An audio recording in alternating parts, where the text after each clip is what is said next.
పెద్ద రెస్పెక్ట్ అని అనుకోవాలి. సో మాట్లాడదాం కవిత గారితో. మనకు ప్రస్తుతం లైవ్లో సిద్ధంగా ఉన్నారు. ఆమె వెనుగుమట్ల బాధితుల కోసం నిరవధిక నిరాహార దీక్ష చేస్తున్నారు. సో జీతల కోసం సమయం కేటాయించిన ధన్యవాదాలు మేడం. థ్యాంక్ యూ అండి. సో లాస్ట్ మే నుంచి మీకు స్ట్రగుల్సే. మేలో ఎప్పుడైతే ప్లీనరీ అయిపోయిందో ఆ లెటర్ సంబంధించి అయినప్పటి నుంచి 10 నెలల పాటు స్ట్రగుల్స్. ఎప్పుడన్నా అనిపించిందా ఈ 10 నెలల కాలంలో నేను ఎంచుకున్న బాట కరెక్టా కాదా? అంతకుముందు అంటే బీఆర్ఎస్లో ఉన్నారు, ఆ సమయం వేరు, ఇప్పుడు వేరు. ఇప్పుడు మీకంటూ ఇండివిజువాలిటీ ఇది ఉంది. ఏదన్నా సమయంలో చాలా ఎక్కువ స్ట్రెస్ అవుతుంది, చాలా ఎక్కువ బర్డెన్ అవుతుంది, అన్ని వైపులా విమర్శలు, లేకపోతే ఇంకా వేరే విధంగా, అంటే ఇప్పుడు మీరు బీఆర్ఎస్కి వ్యతిరేకంగా మాట్లాడినప్పుడు అటువైపు నుంచి ట్రోలింగ్ కానీ ఇది కానీ ఇవన్నీ అయినప్పుడు ఏమన్నా అలసిపోయినట్టు అనిపించిందా ఈ 10 నెలల కాలంలో? నమస్తే అండి. ముందుగా ధన్యవాదాలు జీ న్యూస్లో నాకు అవకాశం ఇచ్చినందుకు. ఇవాళ మోస్ట్ ఇంపార్టెంట్ ఇష్యూ మీద నిరవధిక దీక్ష చేస్తూ ఉన్నాము. చాలా మంది మా శ్రేణులు అందరం కూర్చొని నిన్నటి నుంచి విపరీతంగా స్ట్రగుల్ అవుతున్నాము. మంచి న్యూస్ వింటామేమో అనే ఒక ఆలోచన ఉంది. ప్రభుత్వం దిగి వస్తుందనే నమ్మకం ఉంది. అయితే ఇది జరుగుతున్న సందర్భంలో మీరు అడిగినటువంటి అంశాలకు వస్తే, గత 10 నెలలు మీ అందరికీ బయటకు కనపడ్డది. 2022 మేలో ఎప్పుడైతే కేసు పెట్టారో అప్పటి నుంచి అందరికీ బయటకు తెలియకపోయినా చాలా విపరీతంగా మానసిక వేదన కావచ్చు, అన్ని రకాలుగా మద్దతు లేదు అనేటటువంటి ఒక భావన కావచ్చు, అందరినీ అంత యాక్టివ్గా ట్రోల్ చేసే బీఆర్ఎస్ సోషల్ మీడియా నాకు అత్యవసరమైన సందర్భంలో నాతో నిలబడి లేదనేటటువంటి ఆలోచన కావచ్చు, రకరకాలుగా 2022 నుంచి అయితే చాలా బ్యాడ్ టైం నడిచిందని చెప్పొచ్చు నాకు పర్సనల్గా నా లైఫ్లో. అయినప్పటికీ ఎప్పుడు నేను ప్రజల ఇష్యూస్, ప్రజాసేవలోనే ఉన్నటువంటి విషయం మీకు కూడా తెలుసు. నిరంతరం ప్రజల్లో ఉన్నటువంటి వ్యక్తిని. ఈ గత 8 నెలల ప్రయాణం డెఫినెట్గా ఇంకొంచెం ఎక్కువ స్ట్రెస్ఫుల్ ఉండింది. ఎందుకంటే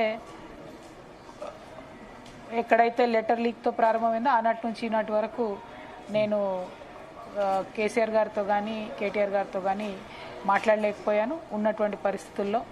అమ్మతో మాట్లాడుతున్నాను తప్పితే. సో ఒకటి అది ఇమోషనల్గా, ఫ్యామిలీ వైజ్గా అదొక ప్రాబ్లము. అది పక్కన పెడితే పొలిటికల్గా నాకు గత 20 సంవత్సరాలుగా తెలిసినటువంటి అంశాలు, నాకు తెలిసినటువంటి జీవితం ఒకటే. పొద్దున్న లేస్తే ఎవరన్నా కింద వచ్చి సమస్యలతో వచ్చిన వాళ్ళని కలవడం, లేదంటే సమస్య కాడికి మనం వెళ్ళడం, ఇటువంటిది. కాబట్టి ఈ గత 10 నెలల్లో మాత్రం కొంచెం చాలా విచిత్రమైన కాన్ఫ్లిక్ట్ ఉండింది లైఫ్లో. అల్టిమేట్గా బీఆర్ఎస్ నుండి సస్పెండ్ అయిన తర్వాత అది ఇంకొక దశ ప్రారంభమైంది నా లైఫ్లో. So very stressful. కాకపోతే nothing that I can't face. కొంచెం ధైర్యం ఎక్కువ, నాకు ఆత్మవిశ్వాసం ఎక్కువ. కాబట్టి బలంగానే అన్ని సిచ్యువేషన్స్ కూడా ఫేస్ చేశాను. మా వాళ్ళ అంకర్పాట్లో రాశారు, శివంగిలా దూసుకెళ్తున్నారు ఏ ఇష్యూ వచ్చినా అని చెప్పి. అంటే మీరు టేకప్ చేసిన ఇష్యూస్ బీసీ రిజర్వేషన్స్, తర్వాత అంటే ఒక్కొక్కటిగా నేను చెప్తాను, చాలా ఇష్యూస్ మీద ఫైట్ చేశారు. అంటే ఒక ప్రతిపక్షం ఎట్లా ఉండాలో అట్లా అన్ని, ఆల్మోస్ట్ అన్ని ఇష్యూస్. మన కుమ్మెర ఇష్యూ అనుకోండి, నిన్న భూదాన్ ల్యాండ్స్ ఇష్యూ కూడా చాలా హల్చల్ చేశారు.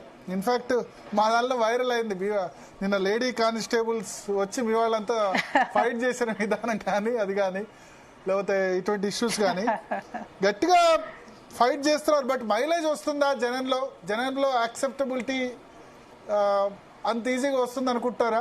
ప్రతి ఇష్యూ మీద మీకంటూ ప్రభుత్వంతో కానీ లేదా ప్రతి ఇష్యూలో మీకంటూ ఒక వైఖరి చెప్తున్నారు, అక్కడ ఫీల్డ్కి వెళ్తున్నారు. మెయిన్ ఏంటంటే ఇవాళ ఏమైపోయిందంటే అన్ని రాజకీయ పార్టీలు కూడా ఓన్లీ సోషల్ మీడియాలో కొట్లాడుతున్నాయి తప్ప పబ్లిక్ వెళ్ళి కొట్లాడట్లేదు. మీరు ఆ విషయంలో మిమ్మల్ని మెచ్చుకోవాలి. పబ్లిక్లోకి వెళ్ళి ఆ జాగృతి జనం బాటన జిల్లాలు మీరు చేసింది జనం బాట 10-15 జిల్లాలు వెళ్ళినట్టున్నారు, నేను కింద అబ్జర్వ్ చేశాను. సో ఆ ఫీల్డ్కి వెళ్ళి కొంత అయితే ప్రయత్నం చేస్తున్నారు, బట్ రెస్పాన్స్ ఉందా? అంటే ఒక్కటండి, నేను ఒక రాజకీయ కుటుంబంలో పుట్టొచ్చినటువంటి వ్యక్తిని, గత 20 సంవత్సరాలుగా ప్రత్యక్ష రాజకీయాల్లో ఉన్నటువంటి వ్యక్తిని. మన స్టాండ్, మన క్లారిటీ మనం నిరంతరం ప్రజలకు చెప్తూ ఉండాలి. ప్రజలు నిర్ణయించేది 5 సంవత్సరాలకు ఒకసారి ఉంటుంది. వాళ్ళు అప్పుడు మాత్రమే చెప్పగలుగుతారు మనకి. మిగతా సమయాల్లో సరే సోషల్ మీడియాలో అక్కడో ఇక్కడో జెన్యూన్ ఎక్స్ప్రెషన్ ఉండొచ్చు. మనం వెళ్ళిన చోట కలిసి నమస్కారం పెట్టే విధంలో, రిసీవ్ చేసుకునే విధంలో మనకు వాళ్ళు మనని ఇష్టపడుతున్నారా లేదా అని కొంత అర్థం కావచ్చు. కానీ అదర్వైజ్ 5 years ఒకసారి మ్యాండేట్ ఉంటుంది పాలిటిక్స్లో, అది మీకు కూడా తెలుసు. సో ఏది చేసినా రాజకీయ నాయకులు మైలేజ్ కోసమే చేస్తారు అని అనుకుంటే పొరపాటు అవుతుంది.